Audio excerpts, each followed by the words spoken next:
Hi everyone. Welcome to Byte by ewiz Commerce, where we find, hunt, and actually curate a lot of interesting AI and marketing and sales related stories, so people could make smarter and faster e-commerce decisions. I am Deepak, and with me I have Jovita, our content marketing head, and the energetic Saad Khan. It's morning for him, but it doesn't feel like it's like he has just had a couple of coffees and he's all set for this conversation. So we're going to have an interesting chat with him around AI sales and how a lot of things happen or have changed in the world of B2B sales. So thank you, Saad, for joining us today. Really happy to have you here. Yeah, my pleasure. Yeah. So a lot of things, this pandemic really changed a lot of things. Buyers have a lot of power and knowledge at their fingertips. It's becoming increasingly difficult to do the same things on, and you won't really get the same results. A lot of things have changed. What has changed majorly when it comes to B2B sales, which you have observed? Yeah, I guess one of the biggest thing is that since the pandemic happened, the software market has blown up in regards to, with everything going remote, with all the issues that COVID caused. There's a software for almost anything and everything. So think about it this way: a good software solves a problem. A pandemic created a lot of problems, whether it was health related, whether it was lifestyle related, whether it was business related. So the first thing that the pandemic did was the industry was already blown up. It just went on another level. Now, what did that do? That opened up a lot of software sales jobs, not just software sales jobs, just jobs in the software industry. Now, if you think about the mechanics of supply and demand, ideally, there should be somewhat of a balance, or demand should be higher. And that's basically what happened. There's so much demand in the market for sellers. There's so much money now that it is a seller's market. And you know what that's doing? That's allowing people to get away with bad habits. That's allowing people to get away with bad training. That's allowing people to get away with, just, mediocrity. So that's the first thing that's happened. The second thing that's happened is, because of that excess of demand, there was a time when, so why sellers make money? Selling is the toughest job, because sellers sell automation for anything and everything. And they have been since day one. That's why that's the whole software sales job. You just sell and automate, everything is an automation. But what's been automated by the seller for the sellers? They work hard. They have to work long hours. Who's solving for that? Who's solving for their day-to-day stress? It's only gotten worse. So now that the market has gone that way, the sellers are waking up. Because it's a seller's market now, the seller's like, no, not anymore. So they own the power, not just in the sense of in the job market. Now they also own the power that when people are now going to companies, they're asking questions. They're asking way harder defined questions about culture. They're now asking for certain tools in part of their tech stack. And if it's not there, they're like, no, I don't want it. Those tools are some AI related pieces, some day-to-day rep level tools, because typically companies buy for businesses. They don't buy for individuals. And that's what the pandemic has done. People have started buying for their individual team members, and they started valuing their team members more. Yeah, that's kind of a high level of that, I guess. Saad, how do you do prospecting these days now that things have changed? And how do you build trusting relationships with these prospects? Yeah, so you guys said this before. Buyers are now more educated than ever. Yeah. It's because as soon as the pandemic happened, again, social media presence on LinkedIn went up for everybody. That also coincided with the decline of Facebook in the last year or so. So there's a lot more people now on LinkedIn than ever before. And the main thing about selling is people want to buy from people they like, but more importantly, they trust. LinkedIn, certain social media platforms, Instagram, Twitter, Reddit, these are the places now where deals are getting closed. Deals are won and closed. It used to be deals are won and closed on the golf field. Well, it's still happening, but not as much anymore. But that is a really unique thing. The other thing is something very very relevant to Dooly and a lot of other companies. Marketing has gone up. Marketing spend has gone up. It's all about content creation. It's all about social selling. You'd be surprised we're sourcing leads from LinkedIn posts, from meme posts about, oh, somebody ripping their hair out regards to Salesforce problems, and then somebody tags their manager, like, and we're like, okay, this is resonating with you. You've just done the work for me. I'm going to come out. I'm going to reach out to you. I'm going to talk to you. That never happened before, right? Like, tell me, when was that happening? Right. Even if you put out an idea saying, we should put this interesting meme or a humorous post, I was like, we are a B2B business. Why would we do this? This is strictly no. Find something else. Now you wouldn't have questions like this. Think about it this way. That's what B2B companies used to go wrong. B2B companies were like, look, we want to just impress people. So let's go do a study. You know what? Anybody can go pay for a study. Anybody can go pay for a study and get stats. So the old way used to be, or at least still for a lot of organizations, it used to be, hey, you know what? We're going to do a study. We're going to put together some stats and we're going to coin ourselves thought leaders. So they call themselves thought leaders. Nobody coins them. We're a 2,000-person company. Oh, we're thought leaders. We did a study. Anybody can pay $10,000 and do a study. And then they're like, okay, so because we've now done a study, we've earned the right to sell it. Or we've earned the right to get our product sold. B2B is in reality B2C. You know why? The title of a CEO, on the weekend, that CEO is partying. That CEO is doing whatever. They're consuming exactly like you and I would. So if you take the title of a CEO, that goes from B2B to B2C. Human consumption psychology has never changed. People chose to. The person that did B2B came up with the idea of B2C someday. Or, maybe, I don't know. But so now in that same sense, if people want to do thought leadership and they're like, oh, well, like, I'm a thought leader, buy from me. If somebody walks up to you on the street and they go like, hey, I'm a thought leader, listen to me. We're like, well, relax, come. Oh, who are you? Relax, Jehovah's Witness. Like, I have no idea what's going on. So companies think thought leadership is the end point. It's not. You can't educate me. If thought leadership is education, you can't educate me if I don't like you. Sorry, if I don't trust you. But if I won't trust you, if I don't like you. Liking people, organizations is basic. It's humorous. It's memes. It's pink. That likeness builds over time, builds trust. If I trust you, regardless of who you are, what you do, one day you'll be like, hey, you know what? I have something that might help you. You might not buy from me, but you'll listen to me. That is the starting point. That is all we want. That is the shift that's happening in the industry. Like and trust is where the sales and marketing merges deeply. Yes. They we have a very good, hand to hand. We have a very good dynamic on our side as well with the sales and marketing. Like we do a lot of creative campaigns, and obviously that's supporting the product side of things as well, especially virtually. It's all about engagement. It's all about education. The word evangelizing, it comes into mind as well. I want people to buy into my brand. I want people to love my brand. I want people to talk about Dooly. You know what's funny? People think we're a meme company.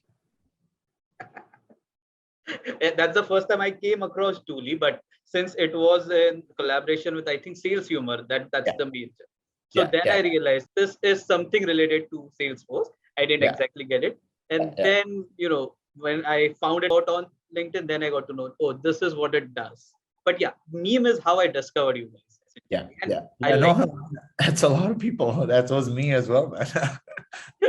It's interesting the way this whole shift has happened. Like you said, that it's a seller's market. At the same time, it's a buyer's market. You can't fool somebody in believing into you are a thought leader or an expert. They have all the knowledge at their fingertips, and they're just going to do a simple Google search, and they will know whether you are or you are not. So it becomes that powerful from a buyer's perspective, and at the same time challenging for a salesperson or a marketing person for that matter. Yeah, I think the theme here is that whether it's your software tools, whether it's your marketing, whether it's your selling strategy, people are trying to connect with human beings. Honestly, if done right, it should be very simple. It shouldn't be complicated. It doesn't need to be complicated. Right. So one of the things which you just said, the alignment between sales and marketing has always been critical, and now it's more critical because the lines are blurring in a lot of ways. Yeah. How do you look at it? How do you think it should happen, or how have you guys been doing it?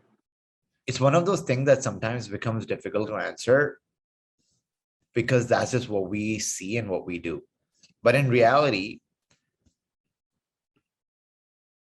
first thing first, we have a team that is actually good, that have done this before. So they've gone through the issues of alignment at the previous companies if they did. They've gone through that period of struggle and then found a way to succeed. Same thing with the sellers. So we've been through enough that we know what needs to be done. That might be a lazy answer, but marketing has to convert to sales and sales has to convert to marketing. It should sound the same. It should feel the same. The transition should be easy. Like if there's a lot of pink and color and humor on Dooly's website, then the sellers should be that way as well. Right. You know, the personality of the company should translate. So you might notice that a lot of Dooly, just the employees were making a lot of LinkedIn posts and stuff like that as well. It's very strategic. It's well thought out. It's not generic to just motivate people. Like I'm reaching out to a certain audience. I want them to trust what I do so that when I go to them, they're like, you know what? Yeah, you know your stuff. Like, but that is supported by marketing. The job of content marketing now is not to be experts in the field. Is to create resonance, is to create momentum. And that doesn't happen if they don't get the other team members they're supporting, if they don't talk a lot. I borderline in the marketing team. Like it's the amount of work that I do with the marketing team. So let me tell you a funny joke. No, funny story. Just like you, people thought we were meme company or whatever. I used to get messages from people all the time. Saad, WTF is Dooly, WTF is Dooly. And I was like, you know what? Let's lean into the discomfort. Let's lean into what's going on. And we're about to release a campaign that's called WTF is Dooly. It's going to go to all of our, prospects. Everybody's going to be all over LinkedIn. So that's marketing, right? Like if somebody saw that, if I saw that randomly for a company, I'd be like, okay, I need to click that. I'll be like, what is going on over here? So yeah, we're being real about it. We're being very real, very honest, bold. Yes. But that is alignment. The fact that I'm able to say we're being bold, that means I have the support from my people. That's alignment. Right. The fact that you're actually thinking in terms of the campaign and the resonance and not just going by the metrics or leads. Yeah. I mean, as a marketing person, I'm glad to look at that. It's difficult to differentiate the sales and marketing person within you at this point of time. Yeah. So thank you for saying that. I am a marketer. I shouldn't say that for the sake of I have a marketing degree, but I've always wanted to be a marketer.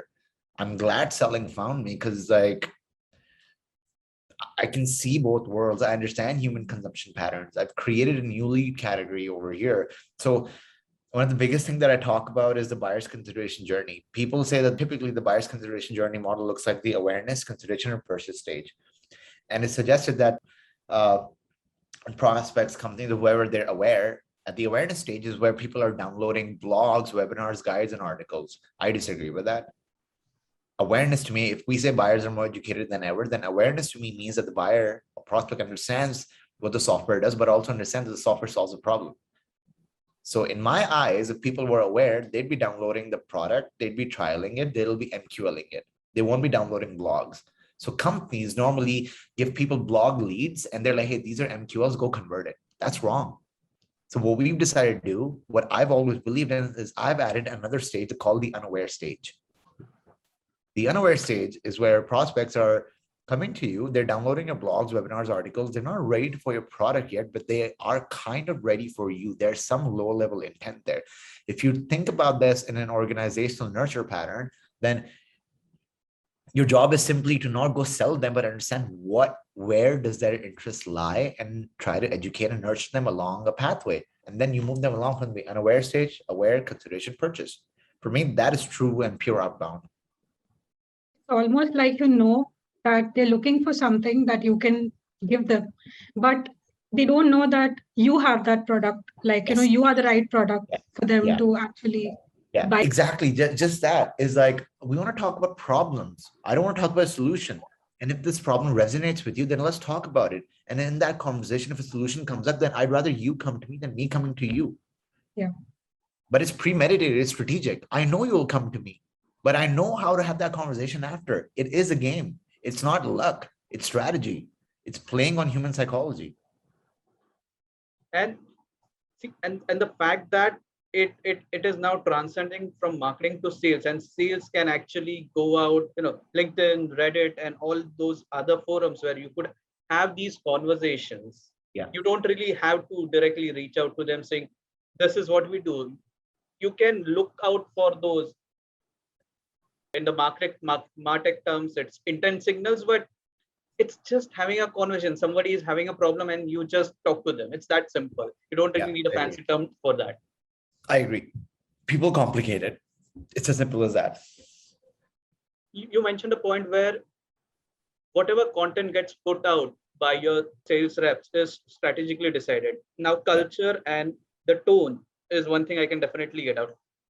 How do you ensure people need to see that it's not about cold calling, cold messaging people on LinkedIn or email or phone? It's putting out stuff which resonates with your prospective buyers. So content creation, and as my conversations with a lot of salespeople have said, but not everybody has that mindset of why it has to be done. Yeah. They say, I don't want to spend my time doing this. I would rather talk to people directly, which is a problem to itself. Nobody really wants to talk to you unless they see you were talking to. They don't get it. They don't get that this is you exposing yourself to them. It's just that.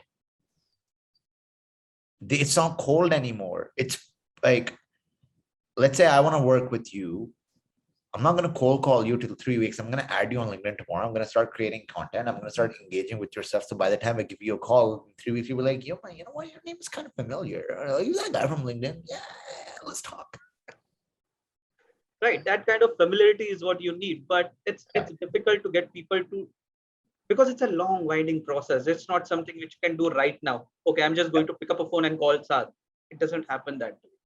Yeah. You need to put in effort and time to reap the benefit. So how does it work for you? How do you get your sales reps to think in this direction? People are afraid of posting on LinkedIn, and they're like, let me just go talk to people, but people aren't talking to you. They're choosing not to talk to you. Yeah, the whole mind shift. And so that's why I wanted to ask, how do you get your sales reps to think in that? I mean, it doesn't happen overnight unless you hire the right set of people.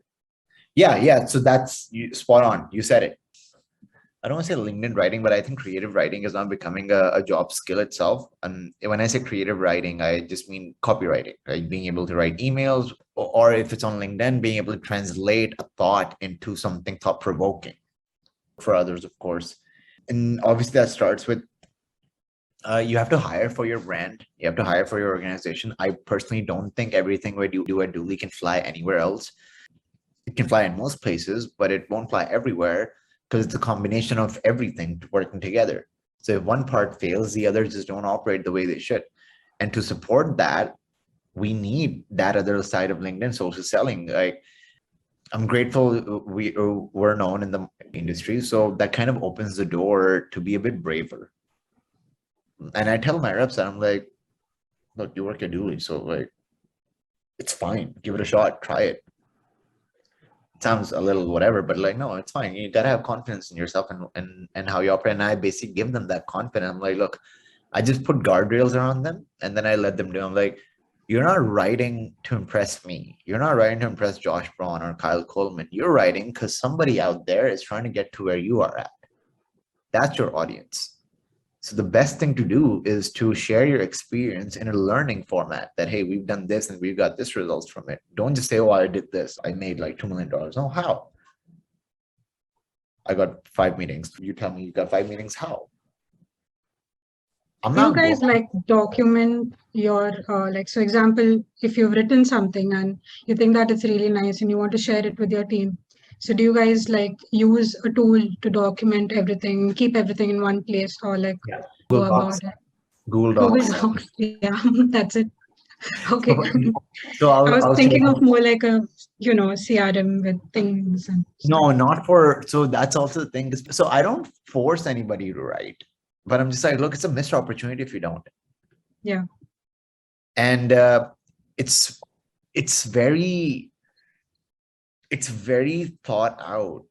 It's like, I don't want to annoy you, but like, I know it's uncomfortable, but like, I hope you see the value in it. And when you're ready in your time, I want you to get to that point. And if you're not ready, then when we have campaigns, then Camille, who's head of content marketing, she creates full social post kits with multiple different posts, and that's shared with the entire company.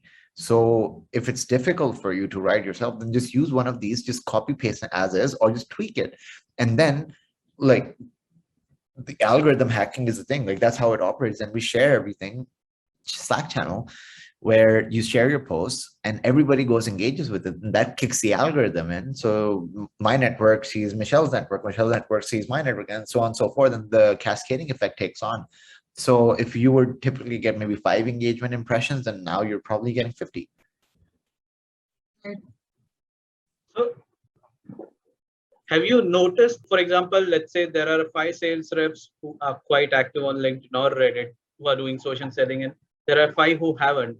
So when you evaluate or when you look at their performance or when you look at their journey, is there a way you could articulate that there has been a significant delta because of the whole social selling piece? Yes. So one of my BDRs was an AE now, Daniel. He made a LinkedIn post in December. He was tied on quota. He got 8 meetings from that post. 4 of those meetings closed already. Okay. So to hit his quota, Oh, okay. Got it. End of that month, he needed like 4 or 5 meetings. He made a LinkedIn post and he got 8 meetings from that. And everybody internally was like, oh, they're just taking it for the sake of taking it. No, 4 of those opportunities closed. Wow, that's like 50% closure. Amazing. That's yeah. And let me share something interesting with you.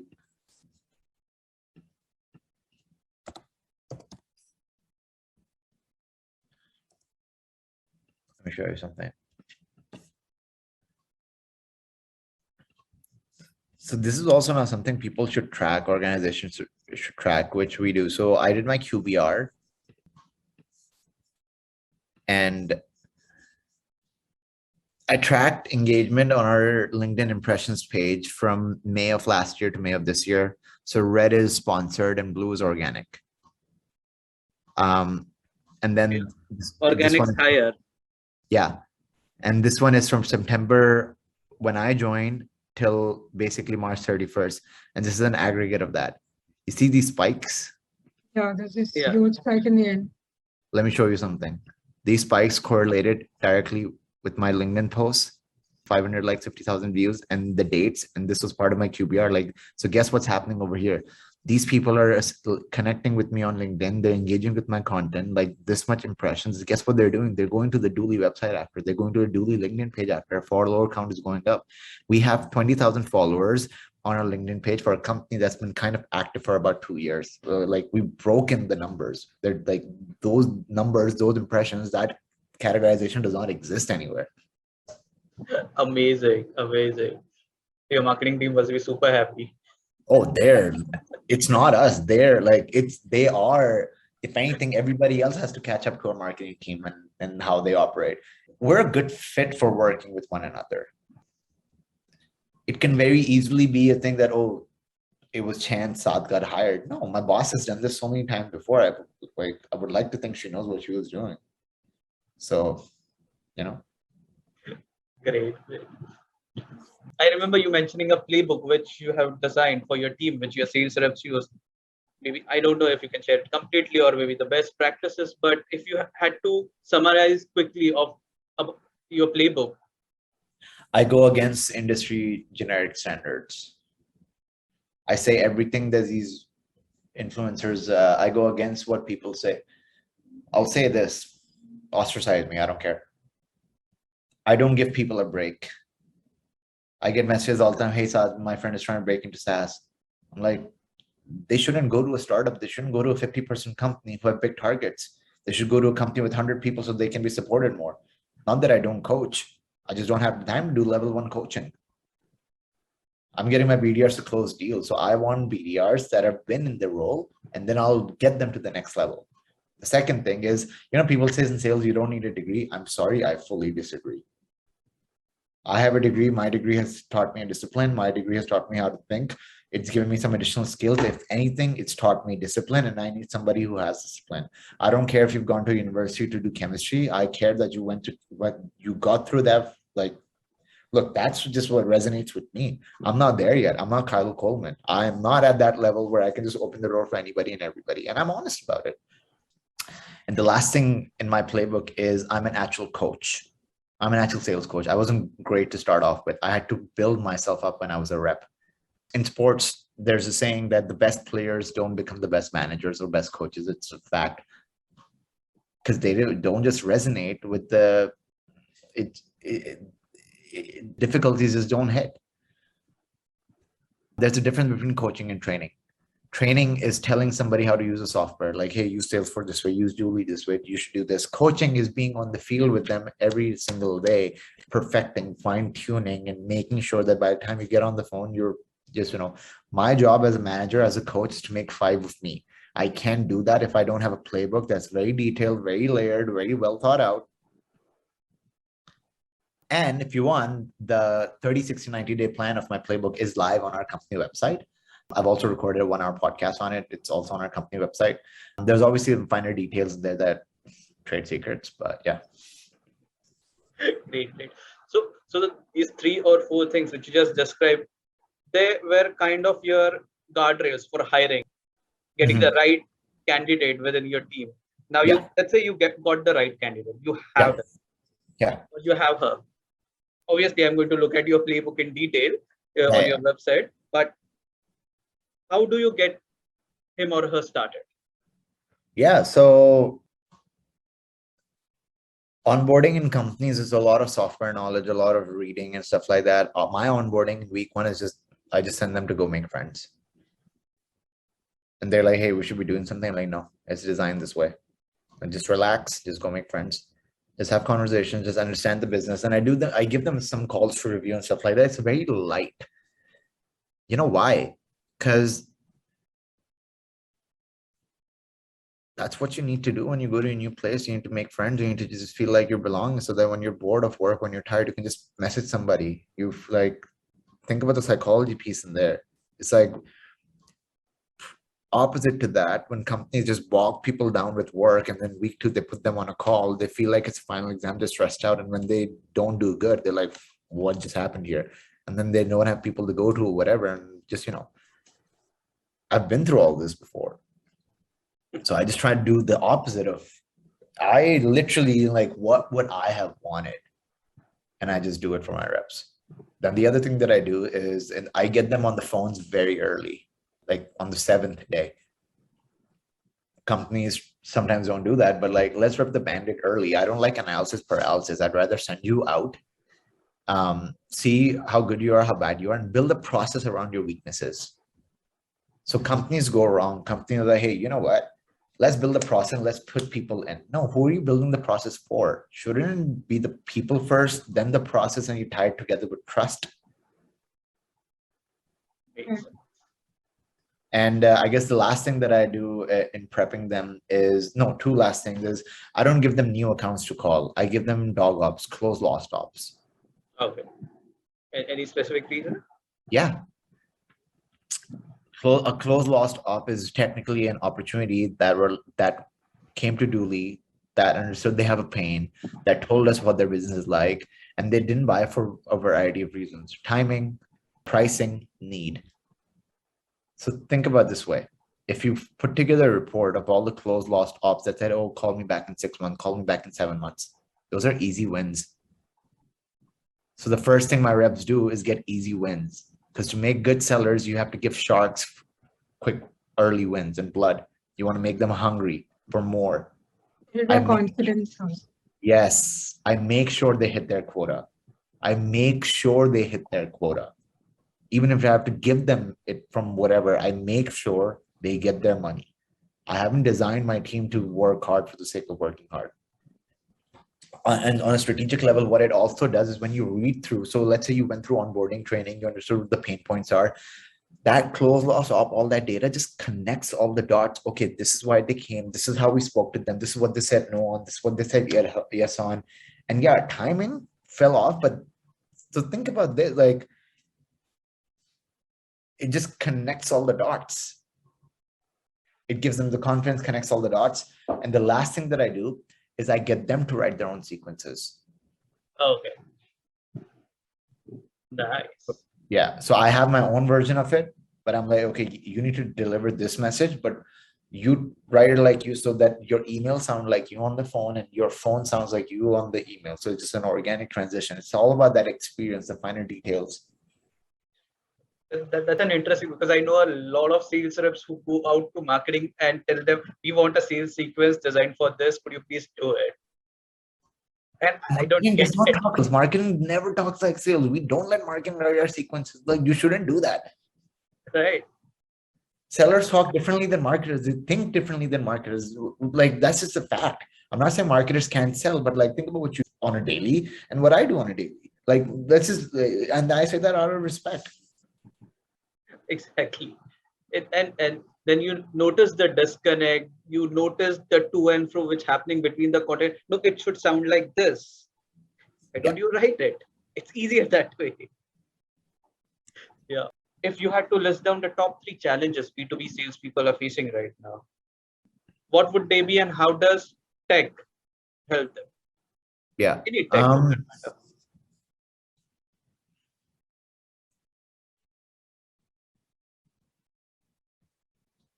Buying cycles are inconsistent right now.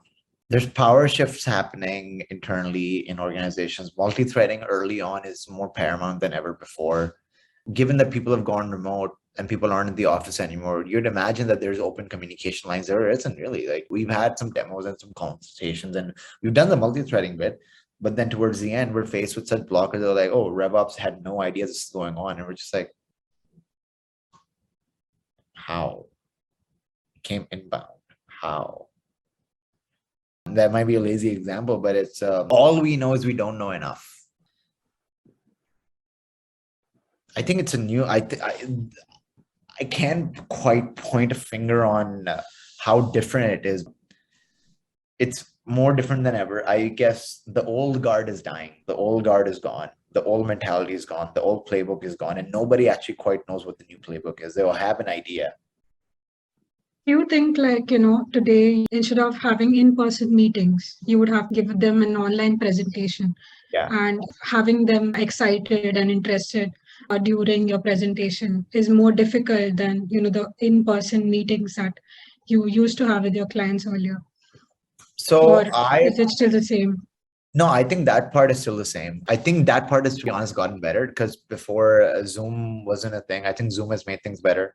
It's made earning trust better. Like, when you see people on, like, just, this, I would rather talk to you guys face to face versus just a blank screen with your name on it. Cause like, emotions don't carry through and all that. So it's gotten better as well, but it's, the whole pitch slap thing, connect and pitch, is like, everybody knows maybe kind of what to do the right thing, but they don't know how to execute it. For example, for social selling, the rule is don't connect and pitch with people right away. So people connect with me like, hey, Saad, pleasure connecting with your network. And like, and they think, oh, I've done the social bit. And then 2 days after, hey, Saad, I do this, would you be on a meeting? I'm like, I see what you're trying to do, but like, nah. Right? The execution fell off so hard. That tells me they heard something, but they were never guided or coached on it. You remember the training versus coaching thing that I said? And that's just one example. There's so many kind of things in it. It's like people are so stuck on the old playbook, but this new playbook doesn't exist. The old playbook also doesn't exist. People just talked it into existence. This new playbook has also been talked into existence. It doesn't actually quite exist. So the old playbook would involve trade shows on those conferences extensively, right? Are they relevant? And because you see all those, posts on LinkedIn where people are happy about it, that, we are happy to be part of this conference. We are attending this. See you soon. So I mean, It's good. It's coming. Honestly, to be very honest, like I love in-person meetups. I love in-person meetings. I'm dying for it. Like it was good in the beginning, over remote stuff like that. I crave interaction. Everybody does. Everybody's happy as these trade shows. It's not so much now as much to go buy get deals over. So it's more about like, man, I know these people from LinkedIn. Now I'm gonna go meet them on these shows. It's like a gathering of the minds. Before it used to be showing off of what we do. And now it's like, hey, like we know all these people are gonna go support them.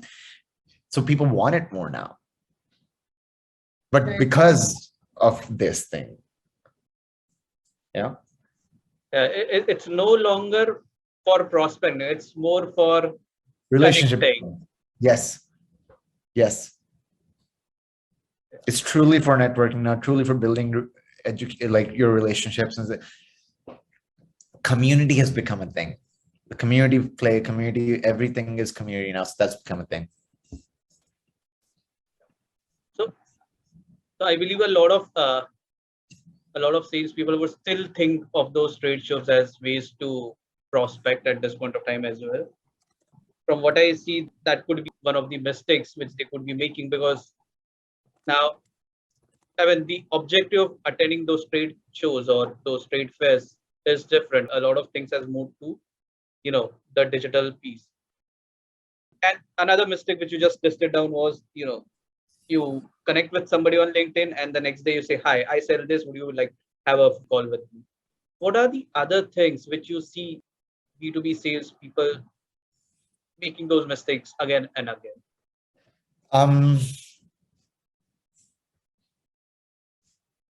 Still doing a lack of research, still selling a product versus talking about a problem. Still trying to just, people say, hey, let me show you a world where this could happen. No, don't send me like fantasies are done. Let's just talk in real conversations, real problems. I think that is the mistake. The old mistakes are still there. They have not gotten better. If anything, they've gotten worse. Remember what I said earlier, that now there's more sellers than ever before, and there's a lack of coaching. The old mistakes are like gearing up more and more than ever before. Great.